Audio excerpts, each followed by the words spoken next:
50 days weight loss challenge டே 16 இன்னைக்கு காலையில எப்பவும் போல எம்டி ஸ்டமக்ல வெயிட் வந்து செக் பண்ணிடலாம். 58.85 வந்து இருக்குது. நான் ஆல்ரெடி வெயிட் லாஸ் வந்து பண்ணிட்டேன். ஜஸ்ட் எனக்கு வந்து மெயின்டைன் ஆனாலே போகணும். ஆனா நீங்க இந்த மாதிரி ஃபுட் லைஃப் ஸ்டைல் எடுத்துக்கும் கண்டிப்பா வந்து வெயிட் லாஸ் வந்து பண்ண முடியும்.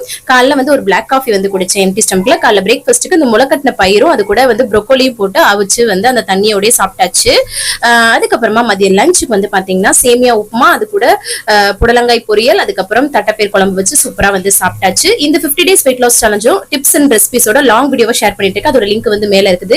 இதுவே இன்ஸ்டாகிராம்ல பாக்குறீங்கன்னா பயோலின் ஸ்டோரியில லிங்க் இருக்கு. வேற ஏதாவது ஆப்ல பாக்குறீங்கன்னா டெல்லி தமிழச்சி யூடியூப்ல போட்டாலே வரும். யூஸ் பண்ணி போவோம். நீங்களும் வந்து வெயிட் லாஸ் வந்து பண்ணலாம். அதுக்கப்புறம் ஈவினிங் டயத்துல வந்து ஒரு பேரிக்காவும் 5 செரியும் வந்து சாப்பிட்டேன். அதுக்கப்புறம் நைட் டின்னருக்கு வந்து பாத்தீங்கன்னா ப்ரோக்கோலி வந்து போட்டு எக் ஆம்லெட் தான் வந்து பண்ணியிருந்தேன். இந்த ரெசிபிஸ் எல்லாமே கூட அதுல வந்து அப்லோட் பண்ணிருக்கேன். சோ மிஸ் பண்ணாம அந்த லாங் வீடியோ பாருங்க. கடைசியா தண்ணி குடிச்சு இன்னைக்கு வந்து கம்ப்ளீட் பண்றேன். 1/2 மணி நேரம் நல்லா வாக்கிங்கும் போயிட்டேன். நல்லா வாக்கிங் பண்ணுங்க. அப்பதான் வெயிட் லாஸ்க்கு நல்லாவே ஹெல்ப் பண்ணும். தேங்க்ஸ் ஃபார் வாட்சிங் ஃப்ரெண்ட்ஸ்.